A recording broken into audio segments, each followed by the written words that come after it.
In the small, dusty village nestled between the rolling hills, lived a young man named Daniel. He was a boy of 22, with skin as dark as the rich earth beneath his feet and eyes that shimmered with the hope of better days.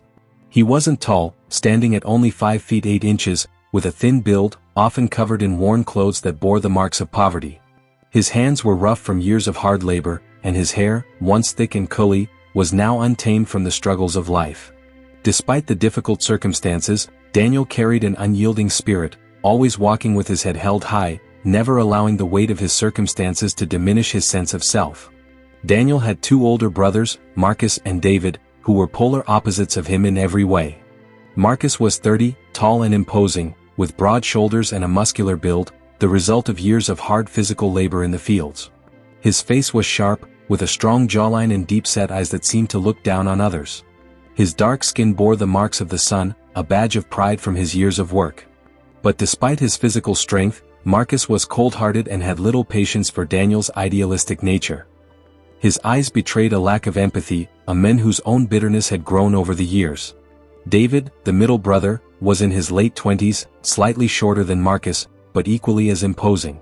He had a square jaw and a muscular frame, with short, dark hair and piercing eyes that often glimmered with a sense of superiority. His face carried a permanent scowl, and he had a harsh demeanor, one that suggested he saw himself as superior to everyone around him. David was always quick to speak his mind, often sarcastic and dismissive of Daniel's dreams and aspirations. It was on one fateful evening that everything changed. The family had been struggling for months. Food was scarce, and the village's crops had failed. Tensions ran high within the small, humble home they shared. Daniel had always been the optimistic one, trying to find ways to improve their lives, but his brothers were tired of his constant hope. To them, Daniel was a dreamer, someone who never understood the harshness of life. They saw him as weak, a burden to their survival. As the sun set, casting an orange glow over the thatched roof of their home, Marcus and David stood by the door, glaring at Daniel. Their faces were twisted with frustration and anger. The heat in the room felt suffocating, but the tension was even worse. Daniel had tried, once again, to suggest a plan, anything to help them survive, but his brothers would have none of it. They were done listening. Their patience had run thin, and in their eyes, Daniel's dreams were nothing more than distractions. "You're useless," Marcus shouted, his voice deep and booming, echoing through the small house. "You don't understand what it takes to survive out here." David stepped forward, his face hard as stone. "You're just dragging us down, Daniel. Always talking about your big ideas while we're starving." The words hit Daniel like a physical blow. His heart raced, and his eyes stung, but he refused to show weakness. He looked at them, silently pleading, hoping for understanding, but none came. With a cold, harsh finality, Marcus pointed to the door. "Leave. If you're not going to help, then get out." Daniel stood frozen, his heart shattering, but he didn't argue. He knew the reality. They didn't want him there. Slowly, he turned and walked out of the house. The door slammed behind him with a finality that would echo in his heart for years to come. He had no place to go, but the world was vast, and somewhere, he believed there was a future waiting for him. As he walked away from the only home he had ever known, the evening sun dipped below the horizon, leaving the sky streaked with colors of orange and purple. The cold night air wrapped around him like a blanket, but Daniel kept walking, his head held high, even as the pain of rejection cut deep into his soul. After leaving his family behind, Daniel had no choice but to carve out a future for himself in the vast, unforgiving city. The streets were unfamiliar, cold, and indifferent, but Daniel's spirit remained unbroken. His heart burned with an intense desire to prove his worth, not only to his brothers but to himself. At first, survival was a daily challenge. Daniel, with no money, no connections, and no formal education, took on the lowest-paying jobs just to stay afloat. He washed cars in the city's crowded parking lots, his hands constantly wet from soap and water. He carried heavy loads in construction sites, his muscles aching every night. His clothes, once tattered from his life in the village, now bore the stains of hard work. Daniel's thin frame struggled under the weight of his labor, but he never complained. He was used to hardship, he had no choice but to keep moving forward. Weeks turned into months, and Daniel found himself spending his nights in small, run-down motels, his only possessions in a tattered backpack that he kept close at all times. His stomach would often growl with hunger, but he would ignore it, reminding himself that this was part of the journey. Despite the harsh conditions, Daniel held on to the hope that his dreams would eventually lead him to something greater. One fateful evening, after a long day of menial labor, Daniel was walking down the street when he stumbled upon a small business seminar. It was an unlikely sight, young professionals dressed in sharp suits, discussing the future of business and entrepreneurship. Daniel, still in his worn-out clothes, stood on the periphery, listening intently. Something about their conversation sparked a fire inside him. For weeks, Daniel attended every seminar he could find, absorbing knowledge from people who had built businesses from the ground up. He learned about investing, marketing, and business strategies. His nights, once spent alone in small rooms with nothing but his thoughts, were now filled with new ideas and visions for the future. He started applying what he learned, slowly but surely creating a business plan. With the money he had saved from his odd jobs, Daniel took a small risk. He invested in a startup idea, a company focused on sustainable products, which he believed would change the market. His first few months were rocky, filled with rejection and failure, but he refused to give up. His business grew slowly at first, but his hard work and relentless drive began to pay off. Within a few years, Daniel's company grew exponentially. His once tattered clothes were replaced with tailored suits, and the empty motels were exchanged for a luxurious penthouse. He became a name people recognized, Daniel James, the self-made billionaire. He was a living testament to the power of resilience and perseverance. His life, once filled with struggle and rejection, was now marked by success. But even with all his wealth and achievements, Daniel knew something was missing. His brothers, the ones who had once thrown him out, were still living their lives as if nothing had changed. But Daniel had changed. He was no longer the boy they had rejected. He was now a man who had everything, except their respect.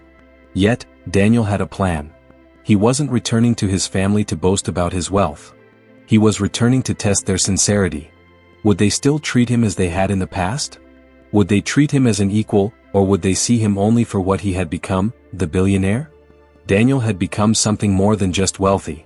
He had become a man who had learned the true value of life. And he would test his family to see if they had learned the same. Years had passed since Daniel was forced to leave his family, and his life had transformed beyond recognition. The once poor and discarded boy was now a wealthy, self-made billionaire.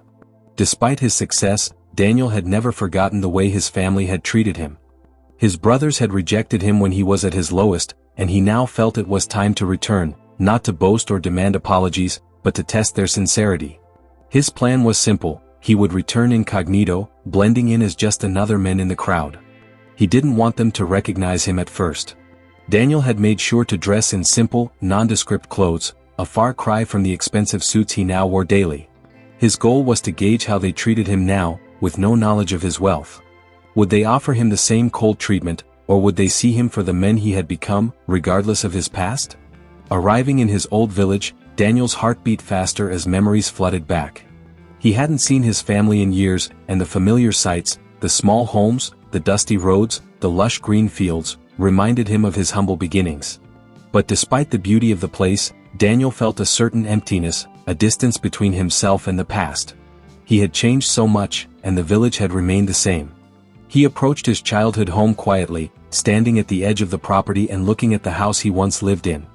The wooden structure was still there, but it seemed worn out and weathered by time, just like the memories he had of it. Daniel hesitated for a moment, unsure if he should knock on the door or simply watch from a distance. But then, he made up his mind. He would approach them just as he was, without revealing who he truly was. As Daniel approached the door, his heart pounded. He knocked softly, the sound echoing in the quiet air. The door creaked open, revealing his older brother, Samuel. Samuel was still the same, or so it seemed. He had grown older, his face now etched with lines of experience. Samuel's once proud frame had begun to show signs of aging. He was no longer the strong young man Daniel had known, but he still stood tall, his broad shoulders filling the doorway. "What do you want?" Samuel's voice was cold, but there was a hint of recognition in his eyes, though he couldn't place it. Daniel's heart sank, but he remained composed. He hadn't expected an immediate embrace, but the indifference stung all the same. "I'm just passing through," Daniel replied, his voice steady but his mind racing. "I was hoping to ask for a place to stay for the night." Samuel looked Daniel up and down, his gaze lingering on Daniel's modest attire. He raised an eyebrow, sizing him up. "You look familiar, but you're not from around here, are you?" Daniel forced a smile, keeping his true identity hidden. "No, I'm just a traveler." After a long pause, Samuel stepped aside, allowing Daniel to enter. "Well, I suppose one night won't hurt," he said, his tone still distant. Inside, the house smelled of old wood and faint spices, a scent Daniel had once found comforting. But now, it felt distant and foreign. His family had kept the house much as it had been when he left, barely touched by time. Samuel led Daniel into the living room, where Daniel's younger brother, David, sat on a couch. David was shorter than Samuel, with a slimmer build and a more approachable demeanor, but his eyes had hardened over the years. "Who's this?" David asked, eyeing Daniel with suspicion. Samuel explained that Daniel was just a traveler, but there was a strange tension in the air. David looked at Daniel, then back at Samuel, before shrugging and returning to his phone. Daniel noticed the lack of warmth in their voices, the coldness that had replaced the brotherly bonds they once shared. They hadn't changed much, but neither had Daniel's perception of them. As the evening wore on, Daniel watched them carefully. They were still the same people he had left behind, selfish, indifferent, and entirely uninterested in his struggles. It was as though they had forgotten everything about him, the boy who had been cast out with nothing, who had worked tirelessly to prove his worth. Now, as they sat comfortably in their home, surrounded by the same old furniture and the same old life, they barely acknowledged the men sitting in their midst. Daniel knew that this was just the beginning. He had to be patient. The test would take time, but he was ready. As the days passed, Daniel's presence in the house remained largely unnoticed. His brothers continued their lives as if nothing had changed. Samuel, the older brother, carried on with his farm work, while David spent most of his time scrolling through his phone or watching TV. Daniel felt increasingly out of place, but he was patient. This was all part of his plan. He would give them time, but he would also push them, ever so slightly, to see if they would offer him any help or kindness. One afternoon, Daniel sat in the living room, watching his brothers as they went about their daily routines. He noticed how Samuel still carried himself with the same air of authority. The way Samuel walked around with his chest out and shoulders squared, as if expecting respect, only made Daniel's resolve stronger. His brother had never been one to show much empathy, and Daniel had little hope that this would change. Yet, he needed to be certain. That afternoon, as Samuel came into the living room after working outside, Daniel decided to make a subtle move. He had no money left, having spent the little he had on his journey back to the village. "Hey, Samuel," Daniel said casually, "I'm low on cash. Could you spare a little? Just for some food?" Samuel's response was immediate, but the coldness in his voice made it clear that there would be no kindness. "You should have thought about that before you showed up here." "I don't have anything to spare," he said, his tone dismissive as he walked past Daniel, heading toward the kitchen. Daniel couldn't hide the hurt in his eyes, but he didn't respond. This wasn't the reaction he had hoped for, but it was the one he expected. Later that evening, David entered the living room, and for the first time, he actually seemed to take an interest in Daniel's presence. "So, you've been here for a while now," David said, his eyes flickering with curiosity. "What's your plan?" Daniel hesitated for a moment, deciding whether or not to reveal his true identity. "I'm just trying to find a way out of this town," he replied. "I've been thinking about going to the city. I'm just looking for a fresh start." David raised an eyebrow, his gaze studying Daniel. "Fresh start? In the city? That's a big jump. You're really that desperate?" There was a hint of something in David's voice, a strange mixture of indifference and intrigue. Daniel's patience was wearing thin, but he knew he had to keep playing his part. He wasn't sure how much longer he could endure the cold treatment, but he couldn't rush things. He needed to see how far his brothers would go with their indifference. The night fell, and as Daniel lay in the guest room, he could hear Samuel and David talking in the kitchen, their voices muffled but unmistakably harsh. Samuel was once again criticizing Daniel, calling him lazy and saying he should be grateful for the roof over his head. But it was David's words that caught Daniel's attention. "He doesn't know how to take care of himself. We should have never let him back in. He'll just ask for more next time." Those words stung. It was clear now, they hadn't changed. They still saw him as nothing more than a burden. They didn't care that he had become a successful man. To them, he was still the boy they had cast out. Daniel clenched his fists, lying in the dark room, unable to sleep. He had known this would happen, but hearing it in their words was something else. It was final. There would be no turning back now. The test was over, and the results were clear. His family had rejected him once, and now they were rejecting the men he had become. But in that darkness, Daniel found something else, a renewed sense of purpose. He wasn't just going to walk away and let his brothers continue living in their ignorance. He had come back not for their acceptance but to prove to himself that he was better than their judgment. The tension had reached its peak. Daniel could no longer bear the subtle tests, the cold shoulders, the dismissive words. He had been patient for days, allowing his brothers to continue their daily lives, refusing to show his true self. But it was time. He had seen enough. He had given them the opportunity to prove themselves, and now the time had come to reveal the truth. The sun had just begun to set, casting an orange glow over the village. Daniel was standing by the window in the living room, staring out at the horizon, his thoughts swirling in his mind. The weight of the decision pressed heavily on his chest. He knew that revealing his identity would change everything, but he also knew that it was the only way to truly understand his brothers. As Samuel entered the room, wiping his hands on a towel after another long day of work, Daniel turned to face him. There was a calm in his demeanor, but beneath it, a storm was brewing. "Samuel," Daniel began, his voice steady, "I think it's time I told you something." Samuel, who had just been about to sit down, paused and looked at him with suspicion. "What is it now?" he asked, still holding on to the same cold, distant expression. Daniel took a deep breath, then spoke the words that would change everything. "I'm not the man I was when I left. I'm no longer that poor, homeless kid you cast out.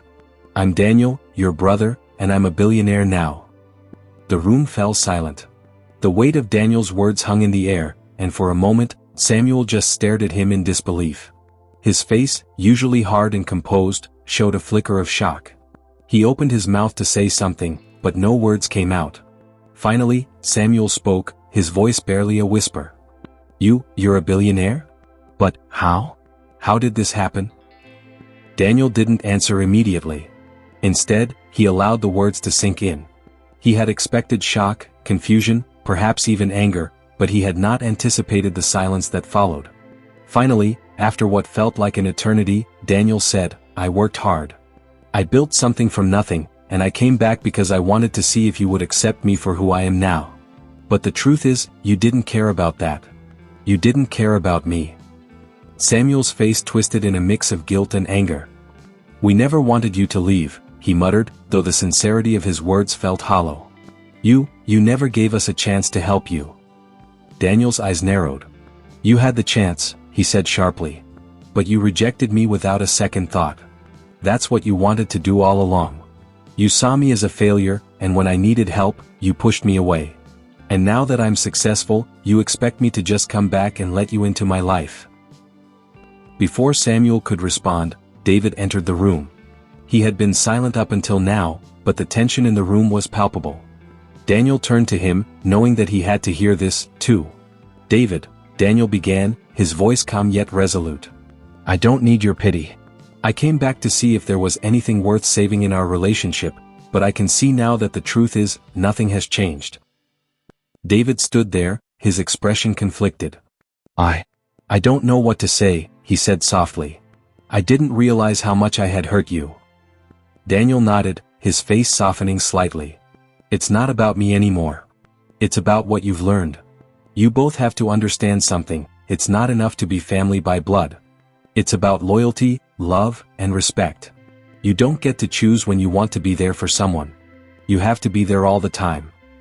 The room grew quiet again as Daniel's words hung in the air. Samuel and David exchanged glances, but neither spoke. Daniel felt his heart heavy but resolute. He had come back not for their acceptance, but for his own peace of mind. As the sun set completely, casting long shadows across the room, Daniel knew it was time to leave. He had nothing more to prove, no more tests to give. He had learned everything he needed to know about his family, and now, it was time to move on with his life. "I'm leaving tomorrow," Daniel said, turning towards the door. "You both have to learn from this. You can't treat people like they're disposable. And if you ever want to have a real relationship with me, you'll need to change." As Daniel stepped outside, the cool evening breeze hit his face, and for the first time in a long while, he felt free. He had learned a valuable lesson. It wasn't about wealth or success. It was about self-worth, loyalty, and the courage to stand up for oneself, even when family refuses to. Thank you for watching this emotional journey of Daniel, who was rejected by his family but came back as a billionaire to test their sincerity. His story teaches us the importance of loyalty, love, and self-worth, showing that true relationships are built on respect and understanding, not just blood ties. If you found this story inspiring, don't forget to like, comment, and share it with others. Subscribe to our channel to stay updated on more heartwarming stories and life lessons. Hit the bell icon to never miss a new video. See you in the next one.